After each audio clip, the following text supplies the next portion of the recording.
പ്രിയപ്പെട്ടവരെ, ഇങ്ങനെ ഒരു അവസരം ദൈവം തന്നതോർത്ത് ദൈവവും ഭാഗം നന്ദിയുള്ളവനായിരിക്കുന്നു. Dear ones, I really thank the Lord for giving me an opportunity like this. ഈ നിലയിൽ ഒരു പ്ലാറ്റ്ഫോം ഒരുക്കിയ പ്രിയപ്പെട്ടവരോടുമുള്ള കടപ്പാടും സ്നേഹവും മനസ്സിൽ സൂക്ഷിക്കുന്നു. I also keep in my mind my love and gratitude to everyone who allowed this to happen like this. Mathai എഴുതിയ സുവിശേഷം 24:44 വാക്യമാണ് നമ്മുടെ കുറിവാക്യമായിട്ട് നമ്മൾ ഈ മീറ്റിങ്ങുകളിൽ എടുത്തിരിക്കുന്നത്. The key verse that we have taken for today's thinking is from Matthew 24:44. അങ്ങനെ നിങ്ങൾ നനയ്ക്കാത്ത നാഴികയിൽ മനുഷ്യപുത്രൻ വരുന്നത് കൊണ്ട് നിങ്ങളും ഒരുങ്ങിയിരിപ്പി. For this reason you also must be ready, for the Son of Man is coming at an hour when you do not think he will. പ്രിയപ്പെട്ടവരെ, 2000 വർഷം മുമ്പ് ഇങ്ങനെ പറഞ്ഞിരുന്നെങ്കിൽ ഇപ്പോഴെത്രയോ കർത്താവിൻ്റെ വരവിലേക്ക് നമ്മൾ അടുത്തിരിക്കുന്നു. Dear ones, if this was said 2000 years ago, how much more closer have we come to that reality? കർത്താവിൻ്റെ വരവിനായിട്ട് രണ്ടാം വരവിനായി ഒരുങ്ങുക എന്ന് പറഞ്ഞാൽ എന്താണ്? What does it mean by being ready for the second coming of the Lord Jesus Christ? നാം ഒത്തിരി പ്രവൃത്തികൾ പൂർത്തിയാക്കുക എന്നുള്ളതാണോ വരവിനായുള്ള ഒരുക്കം? Does it mean that you're preparing means to do a lot of activities and complete what you are supposed to be doing? കർത്താവിൻ്റെ വരവിനെക്കുറിച്ച് പറഞ്ഞിരിക്കുന്ന എബ്രായ ലേഖനത്തിലെ 10-ാം അധ്യായത്തിൻ്റെ ഒടുവിലത്തെ വാക്യങ്ങളിൽ നോക്കിയാൽ നമുക്കതിനെക്കുറിച്ചൊരു ധാരണ ലഭിക്കും. If we will turn to Hebrews chapter 10, we will get clarity on how to be prepared for the Lord's coming. എബ്രായർ 10-ാം അധ്യായം അതിൻ്റെ 37 മുതൽ 39 വരെയുള്ള വാക്യങ്ങൾ. Hebrews chapter 10 verses 37 onwards. അത് കഴിഞ്ഞ് ഈ 39-ാമത്തെ വാക്യത്തിൽ ആ അധ്യായം അവസാനിക്കുന്നു. അടുത്തത് എബ്രായർ 11 വിശ്വാസത്തിൻ്റെ അധ്യായം എന്ന് പറയുന്നത്. After ending this chapter with verse 39, chapter 11 is the triumphs of faith. നമുക്കറിയാവുന്നതുപോലെ ബൈബിള് എഴുതി കഴിഞ്ഞ എത്രയോ നാളുകൾക്ക് ശേഷമാണ് ഇത് അധ്യായങ്ങളായിട്ടും വാക്യങ്ങളായിട്ടും ഒക്കെ തിരിക്കപ്പെട്ടത്. We know after how many years the Bible were divided into chapters and verses long after it was written initially. അങ്ങനെയെങ്കിൽ 10-ാം അധ്യായത്തിൻ്റെ ഒടുവിലത്തെ വാക്യങ്ങളുടെ തുടർച്ചയാണ് 11-ാമത്തെ അധ്യായത്തിൽ നമ്മൾ വായിക്കുന്ന വാക്യങ്ങൾ. If it is so, the continuation of chapter 10 verse ending 39 is the continuation in chapter 11 that we read. 11-ാം അധ്യായം നമുക്കറിയാവുന്നതുപോലെ ഈ കാര്യങ്ങൾക്ക് വേണ്ടി, ഈ വിശ്വാസത്തിന് വേണ്ടി നിന്ന ആദ്യം മുതൽ ഉള്ള പല ആളുകളുടെ അനുഭവങ്ങളാണ്. We know that chapter 11 of Hebrews is referring to those people who stood for the Lord, having known the things of the Lord. എന്നാൽ അവരിൽ ചിലർക്ക് അവരുടെ ഓട്ടം തികയ്ക്കാനായിട്ട് കഴിഞ്ഞില്ല. But some of them could not complete the running race. ഇവിടെ ഇതാ നമ്മൾ പറഞ്ഞ എബ്രായർ 10-ന്റെ 37 മുതലുള്ള ആ വാക്യങ്ങളൊന്ന് നോക്കുക. Let us look at chapter 10 verses 37 onwards. ഇനി എത്രയും അല്പകാലം കഴിഞ്ഞിട്ട് വരുവാനുള്ളവൻ വരും, താമസിക്കുകയുമില്ല. എന്നാൽ എൻ്റെ നീതിമാൻ വിശ്വാസത്താൽ ജീവിക്കും. പിന്മാറുന്നുവെങ്കിൽ എൻ്റെ ഉള്ളത്തിന് അവനിൽ പ്രസാദമില്ല. നാമോ നാശത്തിലേക്ക് പിന്മാറുന്നവരുടെ കൂട്ടത്തിലല്ല, വിശ്വസിച്ച് ജീവരക്ഷ പ്രാപിക്കുന്നവരുടെ കൂട്ടത്തിൽ അത്രയാകുന്നു. Verse 37 onwards. For yet in a very little while he who is coming will come and will not delay. But my righteous one shall live by faith, and if he shrinks back, my soul has no pleasure in him. But we are not of those who shrink back to destruction, but of those who have faith to the preserving of the soul. കണ്ടോ, ഇവിടെ കർത്താവിൻ്റെ രണ്ടാം വരവിനെ കുറിച്ച് പറഞ്ഞുകൊണ്ടാണ് തുടങ്ങുന്നത്. So we see chapter 11 is beginning itself with the reference of the Lord's second coming. ഈ 10-ാം അധ്യായത്തിൻ്റെ 37-ാം വാക്യം തുടങ്ങുന്നത് കർത്താവിൻ്റെ വരവിനെ കുറിച്ച് പറഞ്ഞുകൊണ്ടാണ്. ഇനി എത്രയും അല്പകാലം കഴിഞ്ഞിട്ട് വരുവാനുള്ളവൻ വരും, താമസിക്കുകയുമില്ല. Verse 37 is telling about the Lord's coming by telling he who is coming will come and will not delay. എന്നിട്ട് അതിനോട് ചേർന്ന് പറയുന്നു, അവൻ്റെ ആ വരവിനോടുള്ള ബന്ധത്തിൽ ആളുകൾ രണ്ട് തലങ്ങളിലായിരിക്കും. And in respect to his coming, it is mentioned that the people will be of two kinds. ഒരു കൂട്ടര് നാശത്തിലേക്ക് പോകുന്ന കൂട്ടർ, One group of people are going towards destruction, മറ്റൊരു കൂട്ടര് വിശ്വസിച്ച് ജീവരക്ഷ പ്രാപിക്കുന്ന കൂട്ടത്തിൽ. but the other group are those who have faith to the preserving of their soul. പ്രിയപ്പെട്ടവരെ, കർത്താവിൻ്റെ വരവിൽ എപ്പോഴും കർത്താവിനെ വിശ്വസിക്കാതെ അല്ലെങ്കിൽ തങ്ങളുടെ ഓട്ടം വേണ്ടതുപോലെ പൂർത്തിയാക്കാത്ത ആളുകൾ അവർ നഷ്ടപ്പെട്ടു പോകുന്നു. Dear ones, when the Lord is coming, there will be a group of people who is not able to complete their race and they will go into destruction. അതുപോലെ ഈ ലോകത്തിൽ അവസരമുണ്ടായിട്ടും ഈ സുവിശേഷ സന്ദേശത്തെ സ്വീകരിക്കാത്ത ആളുകൾ അവർ തീർച്ചയായിട്ടും നാശത്തിലേക്കാണ് പോകുന്നത്. In the world, those who had the opportunity of accepting the gospel, but they did not accept that gospel, they are walking towards destruction. എന്നാൽ ഇവിടെ ഇതാ നമ്മെക്കുറിച്ച് പറഞ്ഞിരിക്കുന്നു, നാം എന്താ വിശ്വസിച്ച് ജീവരക്ഷ പ്രാപിക്കുന്നവരുടെ കൂട്ടത്തിലാണ്. But over here, it is also referred about us. What is it told about us? That we are those who have faith to the preserving of the soul. ഇവിടെ ജീവരക്ഷ എന്ന് പറഞ്ഞാൽ നമ്മുടെ ദേഹിയുടെ സോളിൻ്റെ രക്ഷ എന്നാണല്ലോ നമുക്ക് അവിടെ ഇംഗ്ലീഷിൽ നമ്മൾ കാണുന്നത്. When it is referred as we have faith, it is referring to having faith for the preserving of our soul, the realm of our soul. നാം കർത്താവിനെ രക്ഷകനായി സ്വീകരിച്ചപ്പോൾ നമുക്ക് രക്ഷ ലഭിച്ചത് എവിടെയാണ്? നമ്മുടെ ആത്മാവിലാണ്. When we received salvation from the Lord Jesus Christ, where did we receive salvation? It is the salvation that we received in our spirit. ഇനി കർത്താവിൻ്റെ രണ്ടാമത്തെ വരവിൽ നമ്മുടെ ഈ നശ്വരമായ ഈ ശരീരം വീണ്ടെടുക്കപ്പെടുമ്പോൾ ഭാവിയിൽ നമ്മുടെ ശരീരത്തിനും ദേഹത്തിനും രൂപാന്തരം വരും. In future, when the Lord Jesus Christ is coming again, it is our body and our soul that is being transformed. അങ്ങനെയല്ല പറഞ്ഞത്. അതായത് കർത്താവിൻ്റെ രണ്ടാം വരവിൽ നമ്മുടെ ദേഹത്തിന് ഉള്ള രക്ഷ. When we are telling about the second coming of the Lord Jesus Christ, it is meaning the salvation of our body. എന്നാൽ ഇന്ന് കർത്താവിൻ്റെ വരവിന് മുമ്പുള്ള ഈ കാലഘട്ടത്തിൽ നമ്മളായിരിക്കുമ്പോൾ നമ്മൾ എന്താ ചെയ്യുന്നത്? നമ്മുടെ ജീവരക്ഷ, ദേഹിയുടെ രക്ഷ നേടിയെടുത്തുകൊണ്ടേ ഇരിക്കുകയാണ്. But today, when we are living in this time before the Lord's coming, we are continuously getting salvation in the soul realm of our being.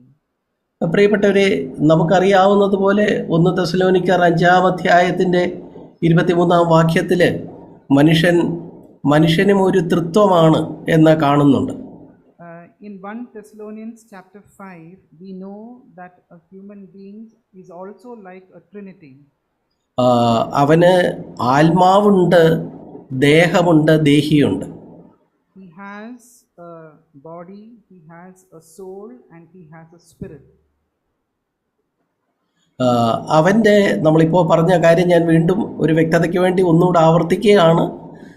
നമ്മളെ വിശ്വാസികളെ സംബന്ധിച്ചിടത്തോളം, ദൈവമക്കളെ സംബന്ധിച്ചിടത്തോളം, ഈ വചനം കേൾക്കുന്ന സഭയിലുള്ള പ്രിയപ്പെട്ടവരെ സംബന്ധിച്ചിടത്തോളം നമ്മുടെ ആത്മാവിൻ്റെ രക്ഷിക്കപ്പെട്ടപ്പോൾ നമ്മൾ നേടിക്കഴിഞ്ഞു. For clarity again, I am telling this for those who are in the church, who's believers, the salvation of your spirit has already occurred at that time when you became a born again child. എന്നാൽ നമ്മുടെ ദേഹത്തിൻ്റെ രക്ഷ, ശരീരത്തിൻ്റെ രക്ഷ, അതിൻ്റെ വീണ്ടെടുപ്പ് കർത്താവിൻ്റെ രണ്ടാമത്തെ വരവിൽ ഭാവിയിൽ സംഭവിക്കാനിരിക്കുന്നതേയുള്ളൂ.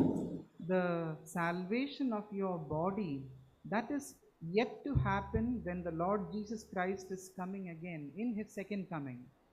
ഇന്ന് ഈ വർത്തമാനകാലത്തിലോ ഇന്ന് ഈ വർത്തമാനകാലത്തിൽ നമ്മൾ നമ്മുടെ ദേഹിയുടെ ജീവൻ്റെ രക്ഷ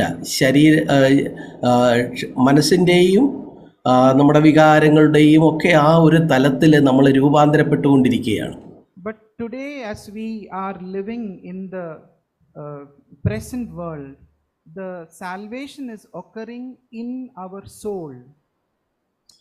ഇന്ന് നമ്മൾ കർത്താവിൻ്റെ വരവടുത്തിരിക്കുന്നു, അതിനുവേണ്ടി ഒരുങ്ങണം എന്ന് പറയുമ്പോൾ നമ്മൾ ഈ ദേഹിയുടെ രക്ഷ നമ്മുടെ മനോഭാവത്തിൽ, നമ്മുടെ ചിന്തയിൽ, നമ്മുടെ പെരുമാറ്റത്തിൽ ഒക്കെയുള്ള ഇന്ന് വർത്തമാനകാലത്തിൽ നാം അത് രൂപാന്തരപ്പെട്ടുകൊണ്ടിരിക്കണം. ഈ കാര്യമാണ് അവിടെ പറയുന്നത്. When we are telling to be ready for the second coming of the Lord Jesus Christ in the present tense, it is referring to the renewing of our attitude in our thought life. That is what is being referred as being ready for the second coming of the Lord Jesus. ഈ ദേഹിയുടെ രക്ഷ അല്ലെ ജീവരക്ഷ അത് എങ്ങനെയാണ് നമ്മൾ പ്രാപിച്ചുകൊണ്ടിരിക്കുന്നത്? കർത്താവ് തൻ്റെ പുത്രൻ്റെ സ്വഭാവത്തിന് അനുരൂപമായിട്ടാണ് നമ്മൾ നമ്മളെ തന്നെ പുതുക്കിക്കൊണ്ടിരിക്കുന്നത്. And how is it that we are coming to that step of being saved in our soul? It only means that we are becoming more and more renewed and transformed into the likeness of our Lord Jesus Christ. കർത്താവായ യേശുക്രിസ്തു അവിടുന്ന് വിശുദ്ധനാണ്, നമുക്കറിയാം. We know that the Lord Jesus Christ is holy.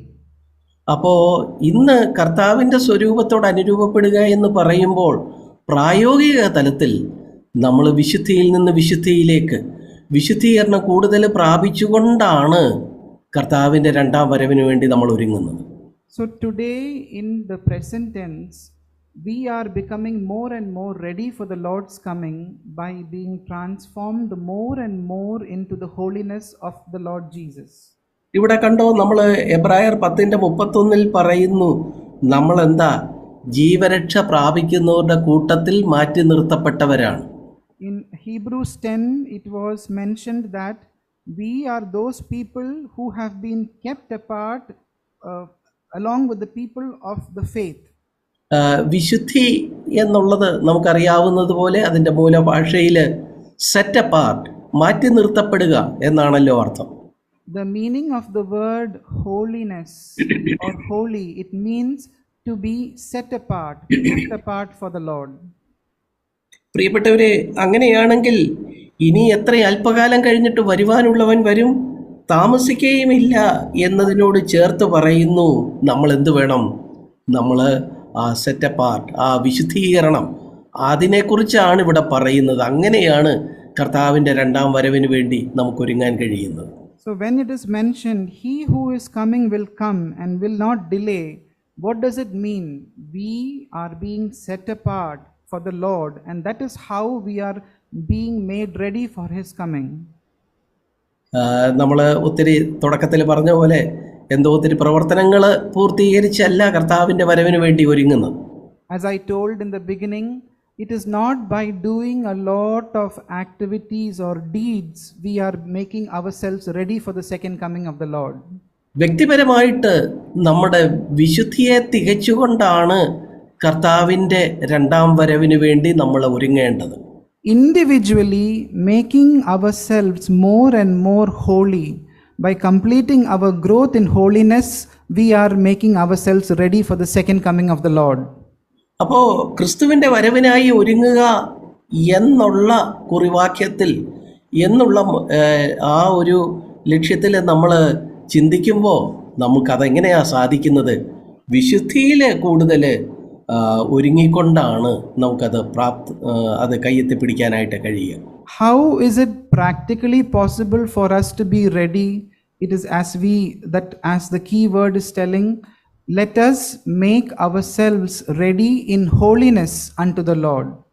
നമ്മുടെ ദേഹിയെ, നമ്മുടെ മനസ്സിനെയും നമ്മുടെ ചിന്തകളെയും നമ്മുടെ വികാരങ്ങളെയും ഒക്കെ ഈ കളങ്കത്തിൽ നിന്ന്, മാലിന്യത്തിൽ നിന്ന് കൂടുതൽ വിശുദ്ധീകരിച്ചുകൊണ്ട് ആ നിലയിലാണ് നമുക്ക് കർത്താവിൻ്റെ വരവിന് വേണ്ടി ഒരുങ്ങാൻ കഴിയുന്നത്.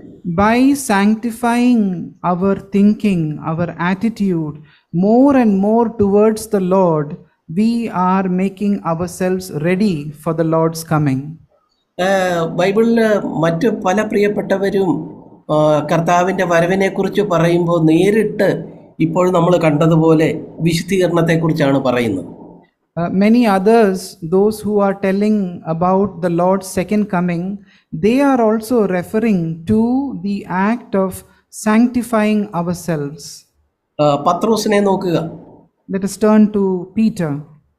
1 പത്രോസ് 1:13 മുതൽ 15 വരെയുള്ള ഭാഗത്ത് കർത്താവിൻ്റെ പ്രത്യക്ഷതയെക്കുറിച്ച്, കർത്താവിൻ്റെ രണ്ടാം വരവിനെക്കുറിച്ച് പറഞ്ഞുകൊണ്ടാണ് തുടങ്ങുന്നത്. പക്ഷേ ആ ഭാഗം അവസാനിക്കുന്നത് കണ്ടോ? 1 പത്രോസ് 1:13 മുതൽ 15 വരെയുള്ള വാക്യങ്ങൾ വായിച്ചാട്ടെ. 1 Peter chapter 1 verses 13 onwards. Let us see. Therefore, prepare your minds for action. Keep sober in spirit. Fix your hope completely on the grace to be brought to you at the revelation of Jesus Christ. As obedient children, do not be conformed to the former lusts which serve you in which were yours in your ignorance, but like the Holy One who called you, be holy yourself and in all your behavior.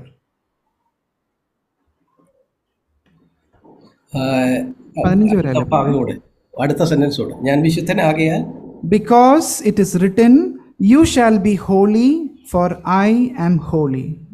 കണ്ടോ?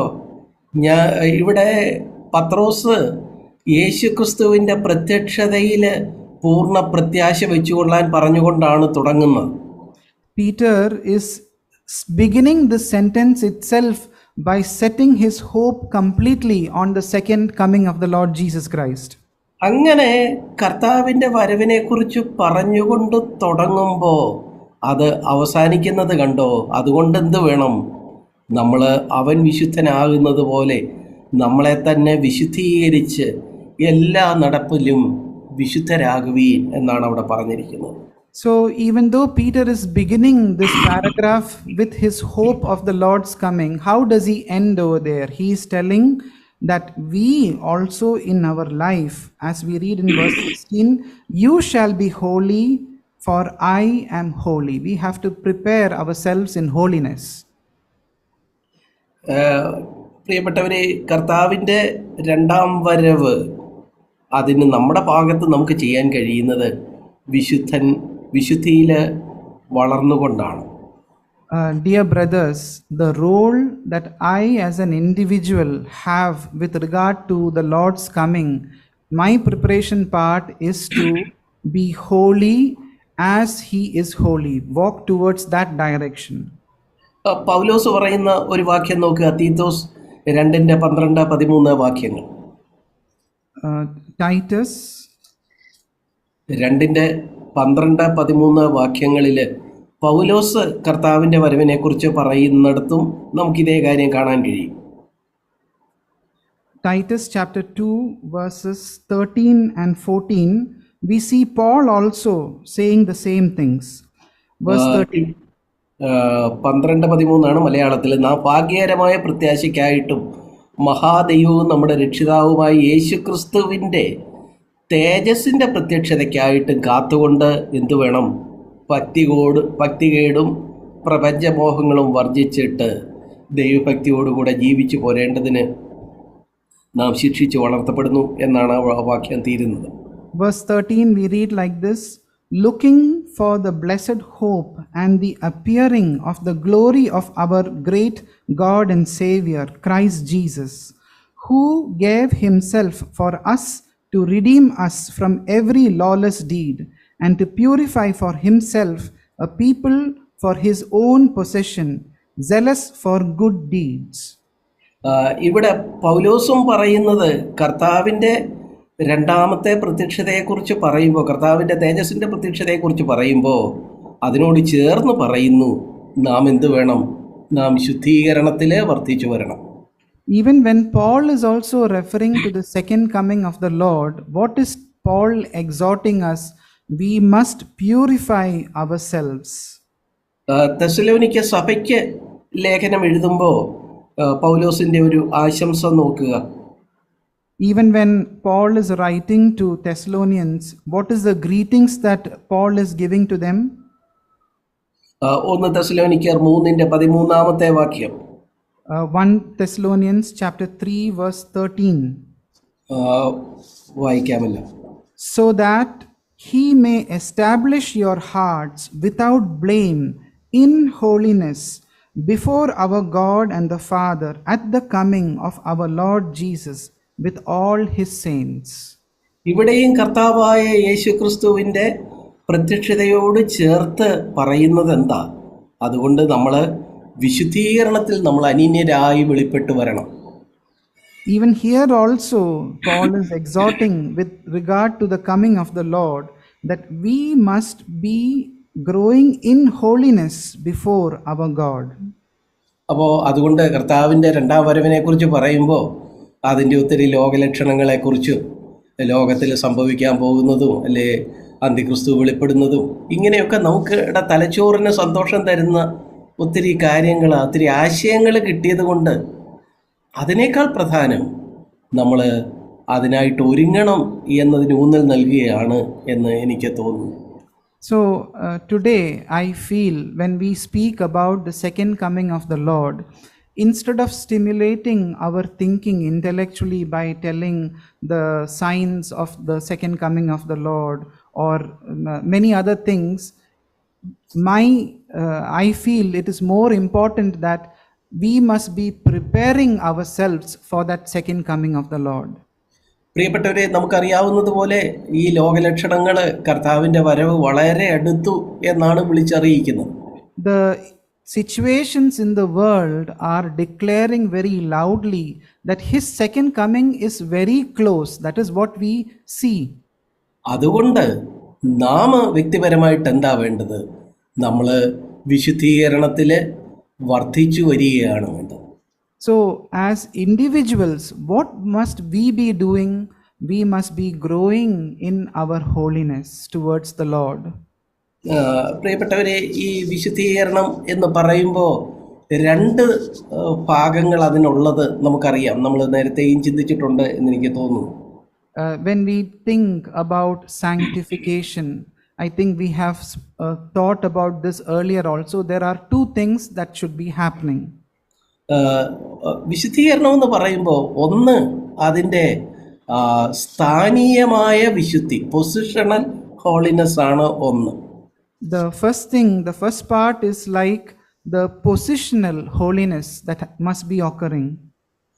രണ്ടാമത്തേത് അതിൻ്റെ പ്രായോഗികമായ വിശുദ്ധീകരണം, practical holiness ആണ്. The second thing is the practical holiness. ഇത് തമ്മിലുള്ള വ്യത്യാസം എന്താണെന്ന് വളരെ വേഗത്തിൽ ഞാൻ ഇങ്ങനെ അങ്ങ് പറയാം. I will just quickly explain what is the difference between these two types of holiness.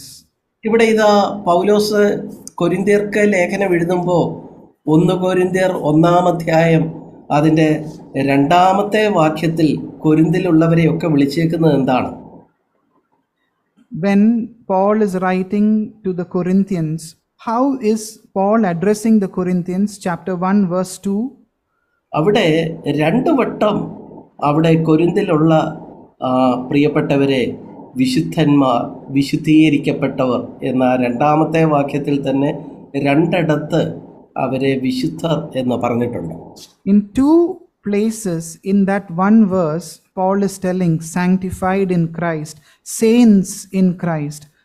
He is addressing them as saints. ഈ പറഞ്ഞേക്കുന്നത് ശരിയാണ്. കൊരിന്ത് പോലെയുള്ള ഒരു മ്ലേച്ഛമായ പട്ടണത്തിൽ നിന്ന് അവർ രക്ഷിക്കപ്പെട്ട് ദൈവസഭയിലേക്ക് വിശുദ്ധരായി ജീവിപ്പാൻ വന്നപ്പോൾ തന്നെ അവരുടെ സ്ഥാനം എന്താണ്? വിശുദ്ധർ എന്നാണ് അവരുടെ സ്ഥാനം. Believers who are in the Corinthians, who are not up to that standard, the moment they experience salvation in their life, their positional place is what? They are saints. നമ്മൾ തുടർന്ന് ഈ കൊരിന്ത്യ ലേഖനം വായിക്കുമ്പോൾ അവരുടെയൊക്കെ ജീവിതത്തിലുള്ള പലതരത്തിലുള്ള അശുദ്ധികളെക്കുറിച്ച് പൗലോസ് തുറന്ന് ശാസിക്കുമ്പോൾ നമ്മൾ അത്ഭുതപ്പെട്ടു പോകും. ഇത്തരം ആളുകളെയാണോ പൗലോസ് തുടക്കത്തിൽ വിശുദ്ധന്മാരെ എന്ന് അഭിസംബോധന ചെയ്തത് എന്ന് നമ്മൾ അത്ഭുതപ്പെട്ടു പോകും.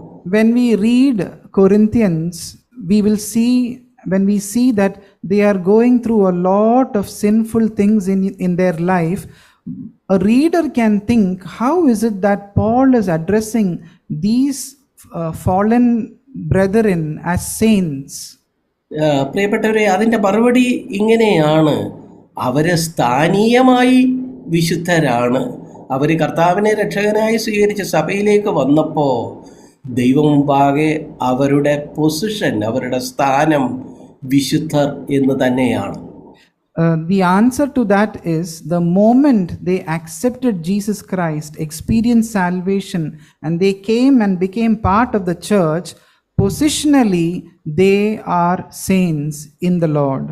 നമ്മൾ എബ്രായർ 10:10 ആ കാര്യം കാണുന്നുണ്ടല്ലോ. Hebrews 10:10, we see this. യേശുക്രിസ്തു ഒരിക്കലായി കഴിച്ച ശരീരയാഗത്താൽ എന്ത് സംഭവിക്കുന്നു? വിശുദ്ധീകരിക്കപ്പെട്ടിരിക്കുന്നു. ഭൂതകാലത്തിൽ പറഞ്ഞിരിക്കുക, നിങ്ങൾ നാം എന്ത് ചെയ്തിരിക്കുന്നു? യേശുക്രിസ്തു ഒരിക്കലായി കഴിച്ച ശരീരയാഗത്താൽ വിശുദ്ധീകരിക്കപ്പെട്ടിരിക്കുന്നു. By this will we have been sanctified through the offering of the body of Jesus Christ once for all. In the past tense, it is mentioned that it has already happened. We have already been sanctified. ഈ അർത്ഥത്തിലാണ് പൗലോസ് കൊരിന്തിലുള്ള ജീവിതത്തിൽ ഇപ്പോഴും പൂർണ്ണ വിശുദ്ധിയൊന്നും നേടാത്ത ആളുകളെ അവരുടെ സ്ഥാനമനുസരിച്ച് സ്ഥാനീയമായിട്ട് അവർ വിശുദ്ധരാണ് എന്ന് പ്രഖ്യാപിച്ചത്. It is by this past tense that has already occurred in Jesus Christ, even though the believers in Corinthians are not sanctified, are not pure, Paul is addressing them positionally that they are saints in the Lord. പ്രിയപ്പെട്ടവരെ, ഇന്ന് ഈ വചനം കേൾക്കുന്ന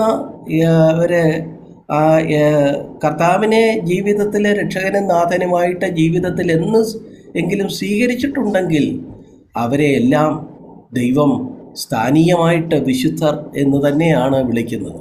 Dear ones, everybody who is hearing the word of God today, if you have accepted Jesus Christ into your heart at any point of time, the Lord is calling you by position that you are saints. എന്നാൽ അങ്ങനെ സ്ഥാനീയമായി വിശുദ്ധരായ നമ്മുടെ ജീവിതത്തിൽ എന്ത് വേണം? പ്രായോഗിക തലത്തിൽ വിശുദ്ധിയെ തികയ്ക്കണം. We who are positionally as saints in the Lord, what must we be doing presently? We must be completing our growth in the holiness towards the Lord.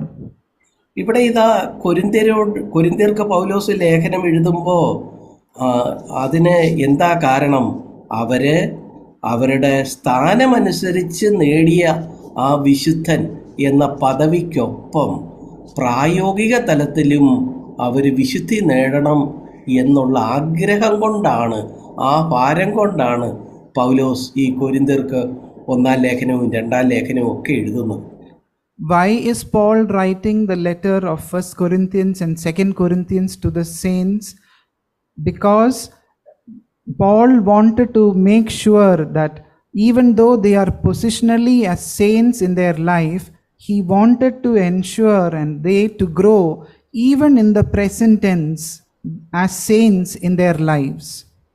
ഇവിടെ ഇതാ 2 കൊരിന്ത്യർ 7-ാം അധ്യായത്തിൻ്റെ 1-ാമത്തെ വാക്യം നോക്കുക.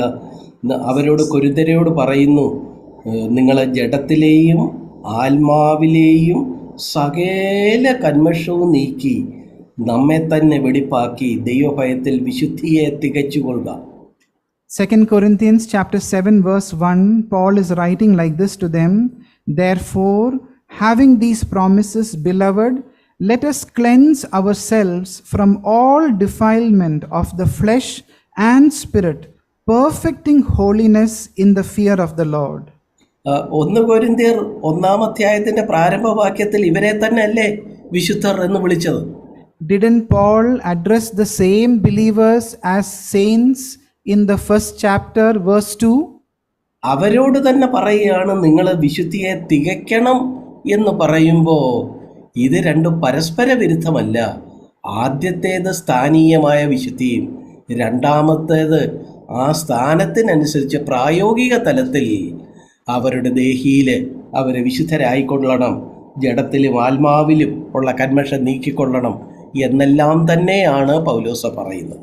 When we compare the verse in chapter 1 verse 2 and this chapter 7 verse 1, it is not two contradicting verse. Paul is addressing the believers in the Corinthians positionally as saints in the first chapter, but here Paul is encouraging them and exhorting them by telling that you must be perfecting your holiness in the fear of the Lord by cleansing yourselves in your flesh and in your spirit. പ്രിയപ്പെട്ടവരെ, നമ്മുടെ തലത്തിൽ നിന്ന് പറഞ്ഞാൽ നമ്മൾ രക്ഷിക്കപ്പെട്ടപ്പോൾ നമ്മൾ വിശുദ്ധരാണ്. എന്നാൽ ഇന്ന് നമ്മൾ പ്രായോഗികമായിട്ട് ആ വിശുദ്ധി നമ്മൾ പ്രാപിച്ചുകൊണ്ടിരിക്കണം. നമ്മൾ ജഡത്തിലെയും ആത്മാവിലെയും കന്മഷം നീക്കി വിശുദ്ധിയെ തികച്ചുകൊണ്ടിരിക്കണം. To tell it in a different way, when we accepted Jesus Christ as our Savior, positionally we are as saints in the Lord, but practically we must be working out our holiness, perfecting our holiness in the fear of the Lord by cleansing ourselves from all the defilements of the flesh and the spirit. ഇവിടെ കണ്ടോ, ജഡത്തിലെയും ആത്മാവിലെയും സകല കന്മഷവും നീക്കി ദൈവഭയത്തിൽ വിശുദ്ധിയെ തികച്ചുകൊള്ളുക. It is written over here to cleanse ourselves from all defilements of the flesh and the spirit, perfecting holiness in the fear of the Lord. പ്രിയപ്പെട്ടവരെ, കർത്താവിൻ്റെ വരവ് സമീപിക്കുമ്പോൾ വിശുദ്ധിയെ തികയ്ക്കണമെന്ന് പറയുമ്പോൾ ഇതിൻ്റെ അർത്ഥം ഈ പ്രായോഗിക തലത്തിൽ നമ്മൾ ജഡത്തിലെയും ആത്മാവിലെയും കന്മഷം നീക്കി കൂടുതൽ കർത്താവിൻ്റെ സ്വരൂപത്തോട് അനുരൂപപ്പെട്ടുകൊണ്ടിരിക്കണം. അങ്ങനെയാണ് കർത്താവിൻ്റെ വരവിനായി ഒരുങ്ങേണ്ടത്. When we are telling to be prepared for the second coming of the Lord, it only means in the present tense we must be cleansing our lives from all the defilements of the flesh and the spirit. We must be perfecting our holiness in the fear of the Lord. നമ്മൾ ഈ കാര്യങ്ങൾ ഇത്രയും പറഞ്ഞല്ലോ, അതുകൊണ്ട് മറ്റൊരു വിഷയം നോക്കാം, മറ്റൊരു കാര്യം നോക്കാം. എന്തുകൊണ്ടാണ് നമ്മൾ വിശുദ്ധരായിരിക്കേണ്ടത്? എന്തുകൊണ്ടാണ്? അതിനുള്ള കാരണങ്ങൾ ബൈബിൾ എന്തൊക്കെയാണ് പറയുന്നത്? വിശുദ്ധിയെ തികയ്ക്കണം, ആ കാര്യം we saw these till now. Now let us ask ourselves why we must be holy. നമ്മൾ അതിൻ്റെ 1 പത്രോസിൽ നമ്മൾ മുമ്പേ വായിച്ച 13-15 വാക്യങ്ങളിൽ ആ കാര്യം പറയുന്നുണ്ട്. എന്തുകൊണ്ടാണ് നമ്മൾ വിശുദ്ധരായിരിക്കേണ്ടത് എന്നുള്ള കാര്യം പറയുന്നുണ്ട്. In the earlier passage we read from 1 Peter, the reason why we have to be holy is mentioned. 1 പത്രോസ് 1:15 നമ്മൾ വായിച്ചല്ലോ, ഞാൻ വിശുദ്ധനാകിയാൽ നിങ്ങളും വിശുദ്ധരായിരിപ്പീൻ. 1 Peter 1 verse 16 it is mentioned, you shall be holy for I am holy. കണ്ടോ, നമ്മളെ പിന്തുടരുന്ന നമ്മുടെ കർത്താവ് താൻ 100% അവിടുന്ന് വിശുദ്ധനാണ്. അതുകൊണ്ട് തന്നെ പിൻപറ്റുന്ന തൻ്റെ മക്കളായ നമ്മളും വിശുദ്ധരായിരിക്കണം. See, our Lord whom we are following is 100% holy, so we as children, we who are following him also must be holy. നമ്മൾ പഴയ നിയമത്തിലും യെശയ്യാവിൻ്റെയും അതുപോലെ ഇയ്യോബിൻ്റെയും ഒക്കെ ചരിത്രം വായിക്കുമ്പോൾ ദൈവത്തെക്കുറിച്ച് കാണേണ്ടതുപോലെ ഒരു ദർശനമുണ്ടായപ്പോൾ അവരവരുടെ അശുദ്ധിയെക്കുറിച്ച് ബോധവാന്മാരാവുകയായിരുന്നു. Even in the Old Testament, when we look into the life of Isaiah and Job, when they saw God in the way that he had to be seen, they were convicted of their sinful life. And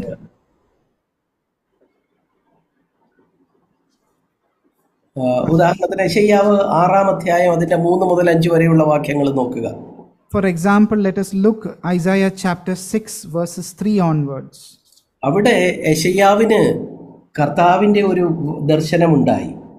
Over there we see that Isaiah is getting a revelation of the Lord. അത് കണ്ടപ്പോൾ അതിന്റെ 5-ാമത്തെ വാക്യത്തിൽ അപ്പോഴ് പ്രവാചകൻ പറയുന്നത് എന്താ? അയ്യോ, എനിക്ക് അയ്യോ കഷ്ടം, ഞാൻ നശിച്ചു, ഞാൻ ശുദ്ധിയില്ലാത്തവനാണ്.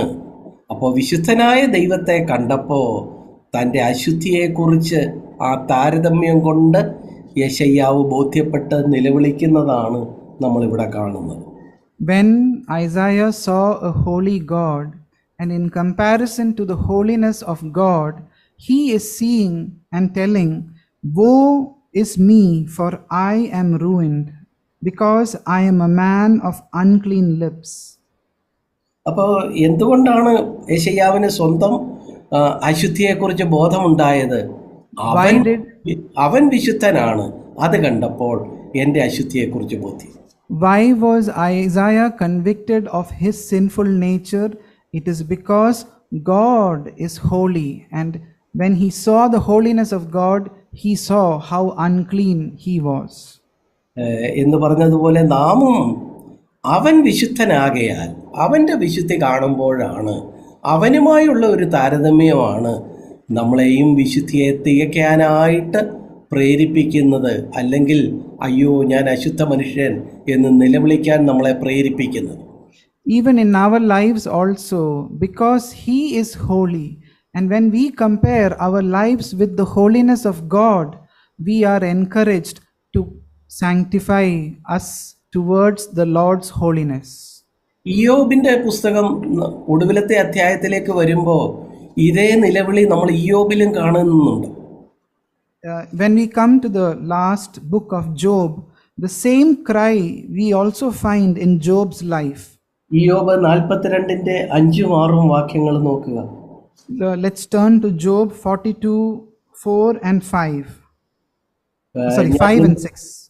ഞാൻ നിന്നെക്കുറിച്ചൊരു കേൾവി മാത്രമേ കേട്ടിരുന്നുള്ളൂ, ഇപ്പോൾ കണ്ണാൽ കാണുന്നു, അതുകൊണ്ട് ഞാൻ എന്ത് ചെയ്യുന്നു? ഞാൻ എന്നെ തന്നെ വെറുത്ത് ഞാൻ പൊടിയിലും ചാരത്തിലും കിടന്ന് അനുദപിക്കുന്നു. I have heard of you by the hearing of the ear, but now my eyes see you. Therefore I retract and I repent in dust and ashes. കണ്ടോ, അവിടെയും അവൻ്റെ വിശുദ്ധി, ദൈവത്തിൻ്റെ വിശുദ്ധി കാണുമ്പോഴാണ് നമ്മളും വിശുദ്ധിയെ തേക്കാനായിട്ട് അനുദപിക്കുകയും ആ നിലയിൽ പൊടിയിലും ചാരത്തിലും കിടന്ന് കാര്യങ്ങൾ ക്രമീകരിച്ച് മുന്നോട്ട് പോവുകയും ചെയ്യാൻ, വിശുദ്ധിയെ തേക്കാൻ ആഗ്രഹിക്കുന്നത്. So it is here also we see the same thing, that when we see the holiness of God, I will retract myself, I will feel like repenting in dust and ashes and move towards holiness. അപ്പോൾ നമ്മൾ പറഞ്ഞത്, നമ്മൾ വിശുദ്ധിയെ തേക്കേണ്ടതിന് ഒന്നാമത്തെ കാരണം അവൻ വിശുദ്ധനായാണ് എന്നുള്ളതാണ്. So the first reason that we saw why we must become holy is because he is holy. രണ്ടാമതൊരു കാരണം നമ്മൾ മുമ്പേ വായിച്ച 2 കൊരിന്ത്യർ 7-ന്റെ ആദ്യ വാക്യം നമ്മൾ വായിച്ചു. അതിൻ്റെ തൊട്ട് പുറകിലുള്ള വാക്യങ്ങളിൽ നിന്ന് നമുക്ക് കാണാൻ കഴിയും. The second reason as to why we must be holy is seen in 2 Corinthians chapter 7, before that first verse is written. 2 കൊരിന്ത്യർ 7-ന്റെ 1 അവിടെയാണല്ലോ നമ്മൾ വായിച്ചത്, നമുക്ക് ഈ വാഗ്ദത്തങ്ങൾ നമുക്കുള്ളത് കൊണ്ട് നാം ജഡത്തിലെയും ആത്മാവിലെയും സകല കന്മഷവും നീക്കി നമ്മെ തന്നെ വെടിപ്പാക്കി ദൈവഭയത്തിൽ വിശുദ്ധിയെ തികച്ചുകൊള്ളുക. We read like this, therefore, having these promises, beloved, let us cleanse ourselves from all defilement of flesh and spirit, perfecting holiness in the fear of the Lord. മലയാളത്തിലെ therefore എന്നുള്ള പ്രയോഗമില്ല, പക്ഷേ ഇംഗ്ലീഷിൽ therefore എന്ന് പറഞ്ഞാണ് 7-ന്റെ 1 ആരംഭിക്കുന്നത്. In the Malayalam Bible, the word therefore is not there, but in the English Bible, that sentence itself starts with therefore. therefore എന്ന് പറഞ്ഞ് ആരംഭിക്കുമ്പോൾ അത് കാണിക്കുന്നത് എന്താ? അതിൻ്റെ മുകളിൽ 6-ാം അധ്യായത്തിൻ്റെ ഒടുവിലത്തെ വാക്യങ്ങളിൽ പറഞ്ഞ ചില കാര്യങ്ങൾ, അതിൻ്റെ വെളിച്ചത്തിൽ വേണം നമ്മൾ ദൈവഭയത്തിൽ വിശുദ്ധിയെ തേക്കാൻ എന്നാണ് നമുക്ക് അവിടെ നിന്ന് മനസ്സിലാക്കാവുന്നത്. When a word therefore is used, the verses that are written just above it, in the context of those verses, we must be perfecting our holiness. That is what we must understand. അവിടെ മുകളിൽ എന്താ പറഞ്ഞേക്കുന്നത് നമ്മളിവിടെ കാണുന്നു. പ്രിയമുള്ളവരെ, ഈ വാഗ്ദത്തങ്ങൾ നമുക്കുള്ളത് കൊണ്ട് നാം വിശുദ്ധിയെ തേക്കണം. അപ്പോൾ മുകളിൽ പറഞ്ഞേക്കുന്നത് ചില വാഗ്ദത്തങ്ങളാണ്. In the above verses also it is mentioned because of these promises. So in the above verses also it is promises that are mentioned. ദൈവമക്കളെന്നുള്ള നിലയിൽ ദൈവം നമുക്ക് ഒട്ടേറെ വാഗ്ദാനങ്ങൾ നൽകിയിട്ടുണ്ട്. അതുകൊണ്ടും നമ്മൾ എന്തായിരിക്കണം? വിശുദ്ധിയെ തേക്കാൻ നമ്മൾ ബാധ്യസ്ഥരാണ്. As children of God, He has given us a lot of promises. So because of the promises, we are bound to keep ourselves holy. വിശുദ്ധരാകാനുള്ള ഒന്നാമത്തെ കാര്യം, അവൻ വിശുദ്ധനാണ്, അതുകൊണ്ട് നമ്മൾ വിശുദ്ധരായിരിക്കണം. The first reason as to why we should be holy is because God Himself is holy. രണ്ടാമത് ഇപ്പോൾ നമ്മൾ പറഞ്ഞത്, ഈ വാഗ്ദത്തങ്ങൾ നമുക്കുള്ളത് കൊണ്ട് നമ്മൾ വിശുദ്ധിയെ തേക്കണം. The second reason that we saw, as we mentioned over here, is because a lot of promises are given to us as God's children, so we must be holy. ഇവിടെ നമ്മൾ ആ നിലയിൽ 2 കൊരിന്ത്യർ 6:16 മുതലുള്ള വാക്യങ്ങൾ താഴോട്ട് വായിക്കുമ്പോൾ അവിടെ ഒരു 5ഓളം വാഗ്ദാനങ്ങൾ, 5ഓളം കാര്യങ്ങൾ നമുക്ക് വേണ്ടി ദൈവം ചെയ്തതിനെ നമുക്ക് വളരെ വേഗത്തിൽ കണ്ടെത്താൻ കഴിയും. When we read from verses 16 onwards, we can see 5 to 6 promises that the Lord will do for us. അതിൻ്റെ 16-ാമത്തെ വാക്യത്തെ കണ്ടോ? നാം ജീവനുള്ള ദൈവത്തിൻ്റെ ആലയമാണ്, ദൈവത്തിൻ്റെ സാന്നിധ്യം നമ്മിലുണ്ട്, അതുകൊണ്ട് നമ്മൾ വിശുദ്ധിയെ തേക്കണം. The first reason is we are like temple of God, and because we are the temple of God, His presence is there within us. Therefore we must be holy. അതിൻ്റെ 16-ൽ തന്നെ കാണുന്നു, ഞാൻ അവരിൽ വസിക്കുകയും അവരുടെ ഇടയിൽ നടക്കുകയും ചെയ്യും. അതുകൊണ്ട് അപ്പോൾ നോക്കുക, ദൈവത്തിൻ്റെ ആ സാന്നിധ്യം നമ്മോടുകൂടെ ഉണ്ട്, ദൈവത്തിൻ്റെ ആ ഡ്വെല്ലിംഗ് നമ്മുടെ മധ്യത്തിലുണ്ട്. അതുകൊണ്ട് നമ്മൾ എന്ത് വേണം? നമ്മൾ വിശുദ്ധിയെ തേക്കണം. It is written in the same verse, I will dwell in them and walk among them. So the presence of God is within us. So we must be conducting ourselves in holiness. വിശുദ്ധിയെ തേക്കാനുള്ള മറ്റൊരു കാര്യം അവിടെ തന്നെ പറയുന്നുണ്ട്. നമുക്ക് ലഭിച്ച മറ്റൊരു വാഗ്ദാനം എന്താ? ഞാൻ അവർക്ക് ദൈവവും അവർ എനിക്ക് ജനവും ആകും എന്ന് വെച്ചാൽ നമ്മോടൊരു ദിവ്യമായ ഉടമ്പടി ബന്ധം ദൈവത്തിനുണ്ട്. അതുകൊണ്ട് നമ്മൾ വിശുദ്ധിയെ തേക്കണം. Another reason for perfecting our holiness is again mentioned in verse 16, and I will be their God and they shall be my people. It is signifying that there is an agreement between you and God. So because of that agreement, you must be perfecting holiness in your life. അവിടെ 17-ാം വാക്യത്തിൽ കണ്ടോ, ഞാൻ നിങ്ങളെ കൈക്കൊണ്ട്. അപ്പോൾ ദൈവത്തിൻ്റെ ഒരു acceptance നമുക്കുണ്ട്. അതുകൊണ്ട് നമ്മൾ എന്ത് വേണം? നമ്മൾ വിശുദ്ധിയെ തേക്കണം. In verse 17, he is telling them that he will accept us, he will hold us by hand. So because of that, we must be conducting ourselves in holiness. അവിടെ 18-ാമത്തെ വാക്യത്തിൽ കണ്ടോ, അവിടെ ഞാൻ നിങ്ങളെ കൈക്കൊണ്ട് നിങ്ങൾക്ക് പിതാവും നിങ്ങൾ എനിക്ക് പുത്രന്മാരും പുത്രിമാരും ആയിരിക്കുന്നു. അപ്പോൾ അത് ഒരു ദിവ്യമായ ഒരു ബന്ധത്തെയാണ്, ഒരു റിലേഷൻഷിപ്പിനെയാണ് അവിടെ കാണിക്കുന്നത്. In verse 17, we saw that he will welcome us. In verse 18, he's telling, I will be a father to you, which is showing a divine relationship with the Heavenly Father. So, because of that divine relationship towards the Father, we must be perfecting our holiness. And the reason for us. ഇവിടെ നമ്മൾ വളരെ വേഗത്തിൽ കണ്ടത് നമുക്കായിട്ട് ഒട്ടേറെ കാര്യങ്ങൾ ദൈവം ചെയ്തിരിക്കുന്നു, അത്രയും മുതൽ നമ്മുടെ മേൽ മുടക്കിയിരിക്കുന്നു. അതുകൊണ്ട് നമ്മൾ എന്ത് വേണം? നമ്മൾ വിശുദ്ധരായിട്ട് ജീവിക്കണം. So we saw in all these verses how much God has spent himself upon us. So because of all these reasons, we must be perfecting our holiness. ഇവിടെ ഇതാ നമ്മൾ വളരെ വേഗത്തിലൊന്ന് പറഞ്ഞത്, നമ്മൾ ദൈവത്തിൻ്റെ ആലയമാണ്. So what we quickly told in relationship to us is we are like the temple of God. രണ്ടാമത് ദൈവത്തിൻ്റെ സാന്നിധ്യം നമ്മിൽ വസിക്കുന്നുണ്ട്, നമ്മുടെ കൂടെ ഉണ്ട്. The second thing that we saw was that his presence is dwelling with us.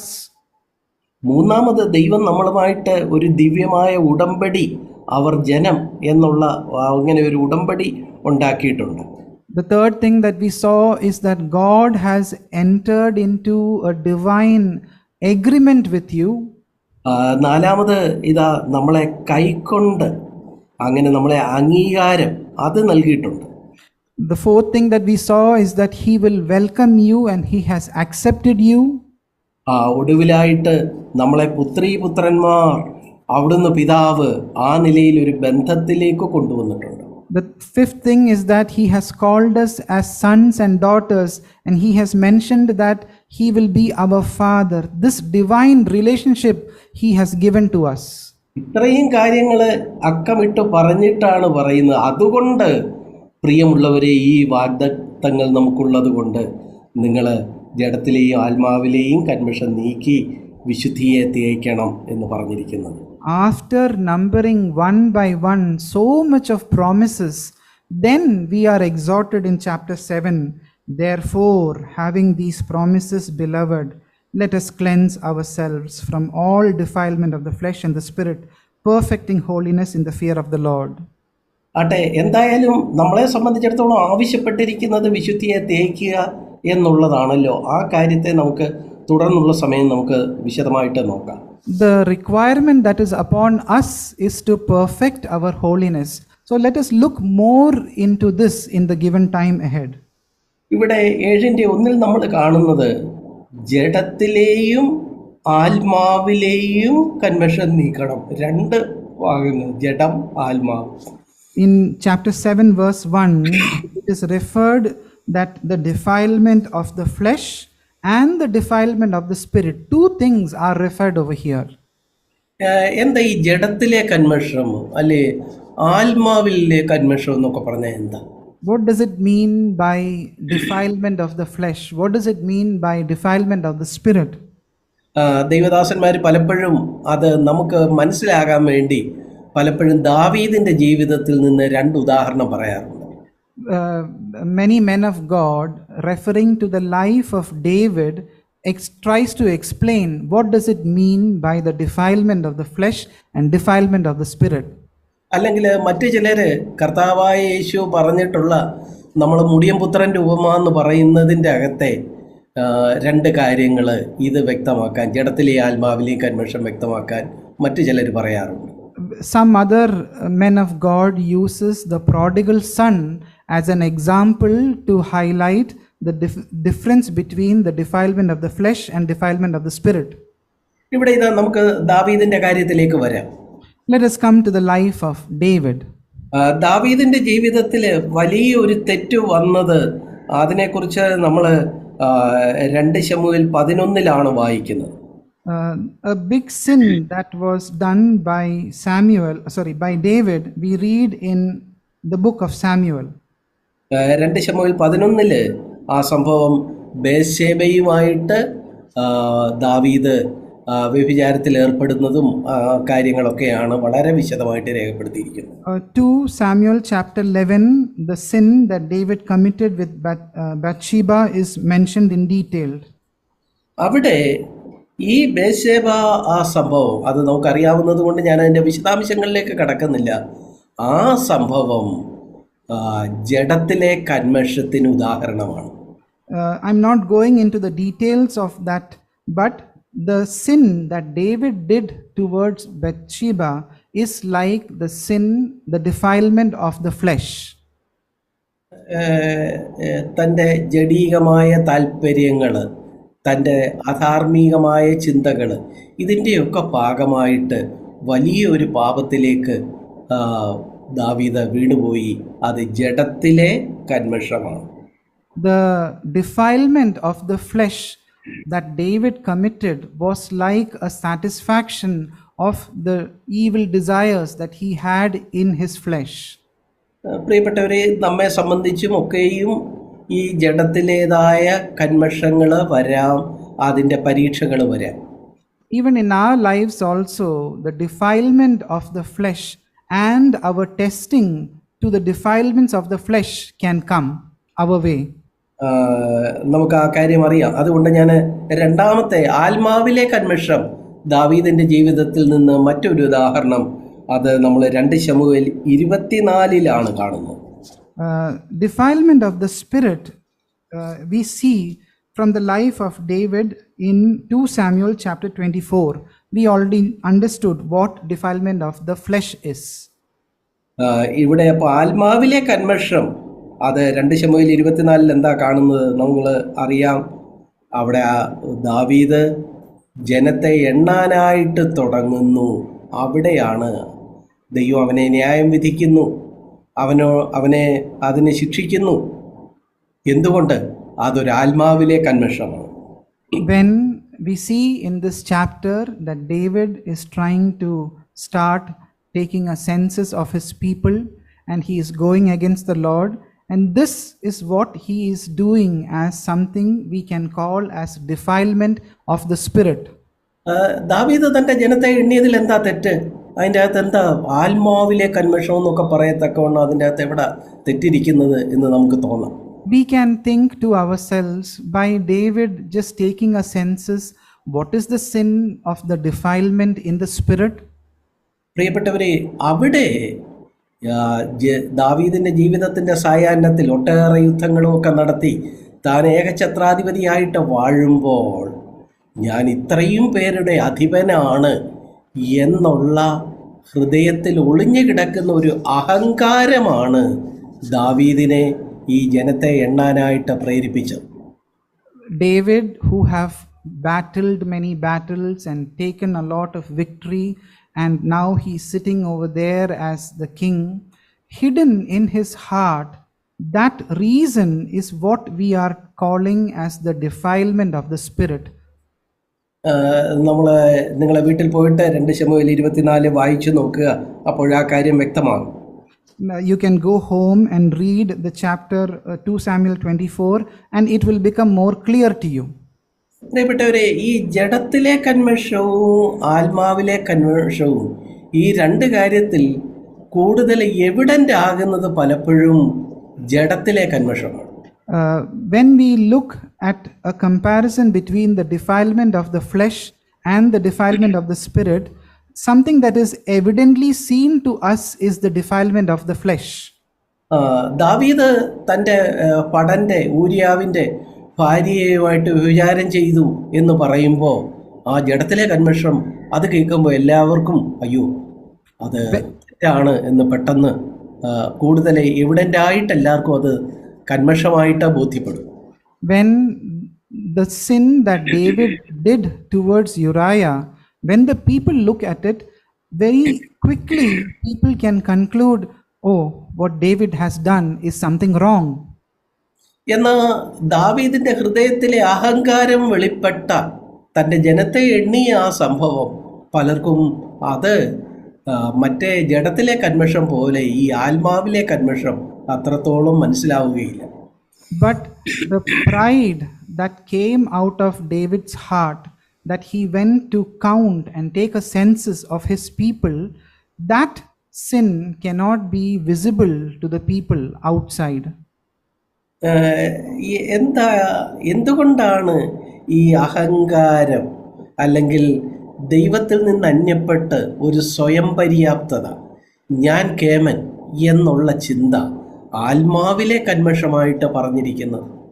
Why is it mentioned that I can stand alone, I can be independent? This proud thought of David, why is it likened to the defilement of the spirit? പ്രിയപ്പെട്ടവരെ, നമുക്കറിയാം ദൈവത്തിൻ്റെ ഏറ്റവും അടുത്ത ഒരു ദൂതനായിരുന്ന ആ, ആ നിലയിൽ അരുണോദയപുത്രൻ എന്ന് വിളിക്കപ്പെട്ടവൻ അവൻ പിശാചായി തീർന്നതിനെക്കുറിച്ച് യെശയ്യാവ് 14-ലും എസ്കേൽ 28-ലും നമ്മൾ വായിക്കുന്നുണ്ട്. In Isaiah 14 and Ezekiel 28. 28, we know of Satan, who was once referred as somebody who was beloved to God, how he had fallen. We know the story. Lucifer പിശാചായി തീർന്നത് സത്യത്തിൽ ഹൃദയത്തിലെ അഹങ്കാരമാണ്. Lucifer turned into Satan. The reason is because of his pride. ഞാൻ സ്വർഗത്തിൽ കയറും, എൻ്റെ സിംഹാസനം ദൈവത്തിൻ്റെ നക്ഷത്രങ്ങൾക്ക് മീതെ വയ്ക്കും, ഞാൻ ഇരുന്നരുളും, ഞാൻ ദൈവത്തോട് സമനാകും എന്നൊക്കെ ഉള്ളത് അവൻ്റെ ഹൃദയത്തിലുള്ള ആ നിലയിലുള്ള അഹങ്കാരത്തിൻ്റെ ചിന്തകളായിരുന്നു. About Satan, it is when it is referred that യെശയ്യാവ് 14-ന്റെ നമ്മൾ 16-ാമത്തെ 13-ാമത്തെ വാക്യമൊക്കെ നോക്കുമ്പോൾ അവിടെ ഇതാ അഹങ്കാരത്തിൻ്റെ ചിന്തകൾ തന്നെ ലൂസിഫർ എന്ന് പറയുന്ന അരുണോദയപുത്രനെ പിശാചാക്കി മാറ്റി.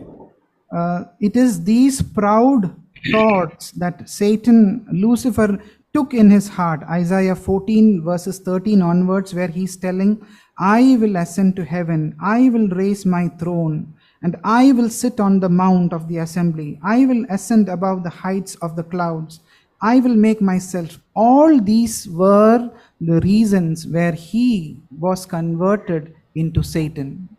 ഞാനൊരു വലിയ ആളാകുന്നു ഉള്ള നിഗളം, അഹങ്കാരം, അത് തന്നെയാണ് മറ്റൊരളവിൽ നമ്മൾ ദാവീദിൻ്റെ 2 ശമൂവേൽ 24-ൽ ആ ജനത്തെ എണ്ണുന്ന രംഗത്ത് നമ്മൾ കാണാൻ കഴിയുന്നു. What we can see of thinking that I am somebody great, it is the same nature that was seen in the heart of David when he was counting and taking a census. പ്രിയപ്പെട്ടവരെ, നമ്മളോട് പറഞ്ഞിരിക്കുന്ന ജഡത്തിലെയും ആത്മാവിലെയും conversion നീക്കി വിശുദ്ധിയെ തേക്കാനാണ്. Dear ones, we have been exhorted that we must sanctify, perfect our holiness by cleansing from the defilement of the flesh and of the spirit. ഈ മുടിയൻ പുത്രൻ്റെ ഉപമയിൽ ഇതേപോലെ തന്നെ മുടിയൻ പുത്രൻ്റെ പിന്മാറ്റത്തെ ജഡത്തിലെ കന്മഷത്തിന് ഉദാഹരണമായിട്ട് പറയാറുണ്ട്.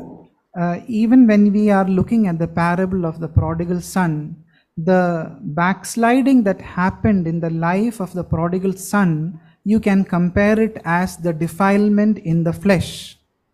അവന് അപ്പൻ്റെ മുതൽ ധൂർത്തടിച്ച് തോന്നിയവാസം നടക്കുകയും മറ്റ് തെറ്റായ കൂട്ടുകെട്ടിൽ അകപ്പെട്ട് പിതാവിൻ്റെ മുതൽ നശിപ്പിക്കുകയും വേശ്യമാരോടുകൂടെ അത് തിന്നുകളഞ്ഞു എന്നൊക്കെ പറയുന്ന ആ അധാർമികത, അത് ജഡത്തിലെ കന്മഷം. The sins of the flesh, you can liken it to how he took the portion from his father, how he squandered the money of the father, how he walked around, spent it on the adulterous people. All these things you can compare it as the defilement of the flesh. എന്നാൽ ആ മൂത്തപുത്രൻ്റെ ആ മനോഭാവമില്ലേ, അത് ആത്മാവിലെ കന്മഷത്തിന് ഉദാഹരണമാണ്. But the attitude that the elder brother carried in his spirit, you can liken it as the defilement of the spirit. ഈ രണ്ട് കാര്യത്തിൽ മുടിയൻ പുത്രനെ തെറ്റുകാരനായിട്ട് നമുക്ക് വേഗത്തിൽ മനസ്സിലാകും. In these two lives also, a person can quickly identify the prodigal son has done something wrong. It is easily evident.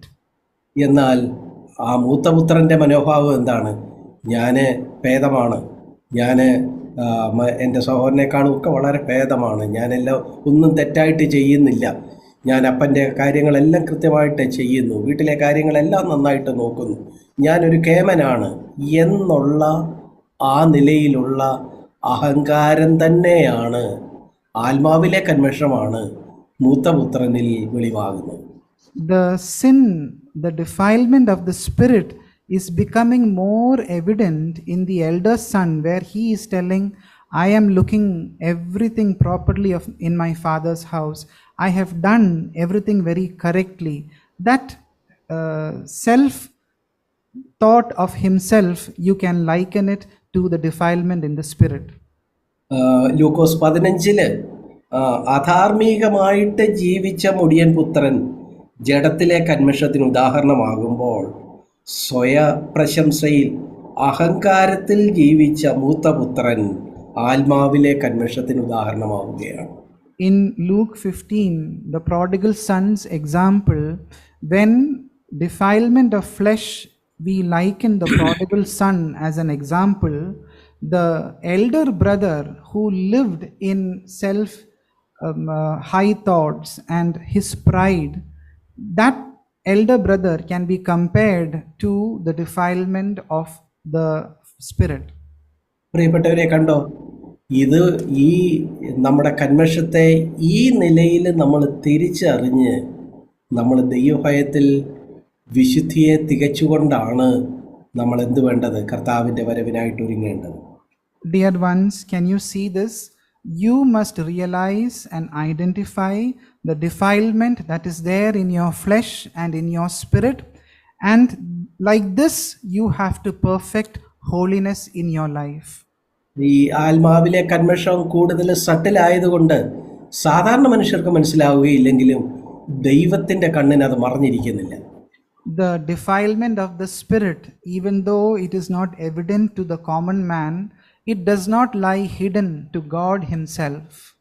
ദൈവത്തിൻ്റെ കണ്ണുകൾ എപ്പോഴും മനുഷ്യൻ്റെ ഹൃദയത്തെ ശോധന ചെയ്യുന്നു. The eyes of the Lord are always searching the hearts of men. നമ്മുടെ ഹൃദയത്തിലുള്ള അഹങ്കാരത്തിൻ്റെ ചിന്തകൾ, സ്വയപ്രശംസയുടെ ചിന്തകൾ, അതൊക്കെയും ആത്മാവിലെ കന്മഷമായിട്ട് ദൈവത്തിൻ്റെ കണ്ണുകൾ തിരിച്ചറിയുന്നെങ്കിൽ, പ്രിയപ്പെട്ടവരെ, നമ്മൾ എത്രത്തോളം വിശുദ്ധീകരണത്തെ ഗൗരവമായിട്ടെടുക്കണം. If God's eyes is able to identify the defilement of your spirit, then with what reverence you must be conducting your life, because that sin is not hidden to God. ഉൽപ്പത്തി പുസ്തകം 6-ാം അധ്യായത്തിൽ ഈ ലോകത്തെ ജലപ്രളയം കൊണ്ട് നശിപ്പിക്കുന്ന ആ രംഗത്ത് 6-ാം അധ്യായം അതിൻ്റെ 5-6 വാക്യങ്ങൾ നോക്കുക. മനുഷ്യൻ്റെ നിരൂപണമൊക്കെയും അവൻ്റെ ഹൃദയവിചാരങ്ങൾ അതൊക്കെയും എത്ര ദോഷമുള്ളതെന്ന് യഹോവ കണ്ടു എന്നാണ് നമ്മളവിടെ വായിക്കുന്നത്. In Genesis chapter 5 verse 5 and 6. 5 and 6. Genesis 5 അല്ലേ? Genesis 6. Genesis 6 verse 5 and 6. Then the Lord saw that the wickedness of man was great on earth, and that every intent of the thoughts of his heart was only evil continually. The Lord was...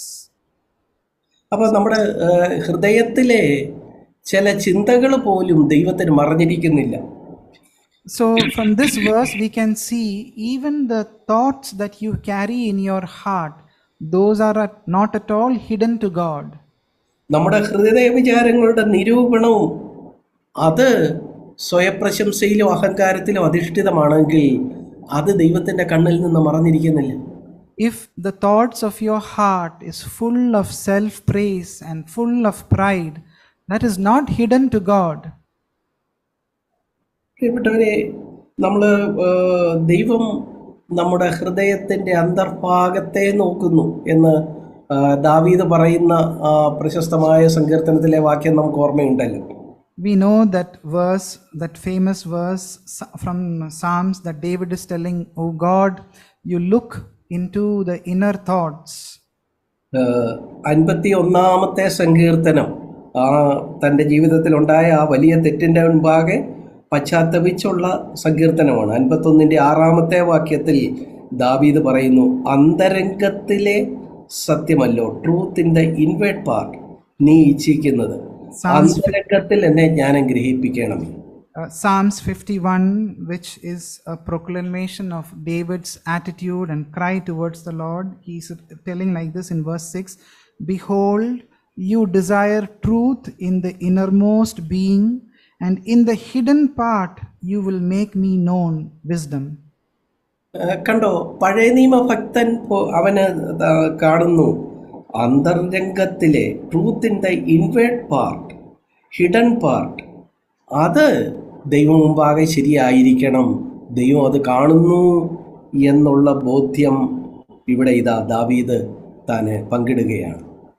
David, a man of the Old Testament, man of faith, is sharing of how he is aware that God is somebody who is looking into the truth of your innermost being, in the hidden part of your heart. There God desires truth and honesty. He is expressing that.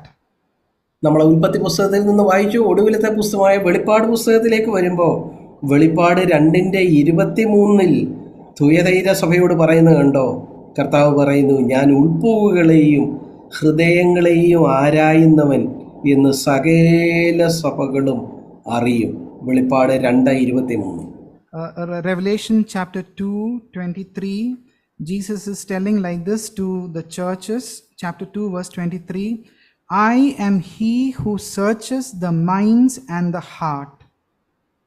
അവിടെ 2:18 പറയുന്നു, തുയതൈരയിലെ സഭയുടെ ദൂതൻ എഴുതുക, അഗ്നിജ്വാലയ്ക്കൊത്ത കണ്ണുള്ള ദൈവപുത്രൻ അരുളി ചെയ്യുന്നത്. അപ്പോൾ അഗ്നിജ്വാലയ്ക്കൊത്ത കണ്ണുള്ള ദൈവത്തിന് തുയതൈര സഭയിലെ ആളുകളുടെ ഉൾപ്പുകളെയും ഹൃദയങ്ങളെയും ആരാഞ്ഞറിയുവാൻ കഴിയുമായിരുന്നു. In verse 18 it is written like this, "And to the angel of the church in Thyatira it is referred, the Son of God, who has the eyes like a flame of fire." That flaming fireful eyes we saw over here, that he can see through the minds of the believers over there. ഞാൻ ഇത്രയും ഇത് വിശദമായിട്ട് പറഞ്ഞത് പലപ്പോഴും നമ്മൾ ജഡത്തിലെ കന്മഷത്തെക്കുറിച്ച് ബോധ്യമുള്ളവരാണ്. Why I told like this in this depth is because the defilement of the flesh, it is something that is very evident to our eyes. സഭയിലാണെങ്കിലും ഒരാൾ ഒരു 7-ാം കൽപ്പന ലംഘിച്ചു, അല്ലെങ്കിൽ അങ്ങനെ ഒരു പ്രകടമായ പാപത്തിൽ വീണുപോയി, എല്ലാവരും പറയും, അയ്യോ എന്തോ ഒരു വലിയ തെറ്റാണ് എന്ന് പറയും. Even in the church, if somebody is going against the 7th commandment, everybody will have this impression, oh, what a great sin he has done. എന്നാൽ അതേസമയം ഹൃദയത്തിലുള്ള ചില ചിന്തകൾ, അഹങ്കാരത്തിൻ്റെ ചിന്തകൾ, അത് ആത്മാവിലെ കന്മഷമാണ് എന്ന് നമ്മൾ തിരിച്ചറിയണം. But we must discern that the defilement in the spirit, the things that you think about yourself in your heart, that is also equally sinful. മനുഷ്യൻ്റെ ഹൃദയവിചാരങ്ങൾ ദോഷമുള്ളതാണെന്ന് ഉൽപ്പത്തി പുസ്തകത്തിൽ കണ്ടിട്ടാണ് ആ ജലപ്രളയത്തിലൂടെ ലോകത്തെ അന്ന് ന്യായം വിധിച്ചത്. When God saw that every thought of mankind was sinful, God judged that time the world through the flood. ഒന്നാമത്തെ പുസ്തകത്തിൽ അങ്ങനെയാണെങ്കിൽ ഒടുവിലത്തെ പുസ്തകമായ വെളിപ്പാടിൽ അതേ ദൈവം തന്നെ പറയുന്നു, ഞാൻ ഉൾപ്പൂവുകളെയും ഹൃദയങ്ങളെയും ആരായുന്നവനാണ്.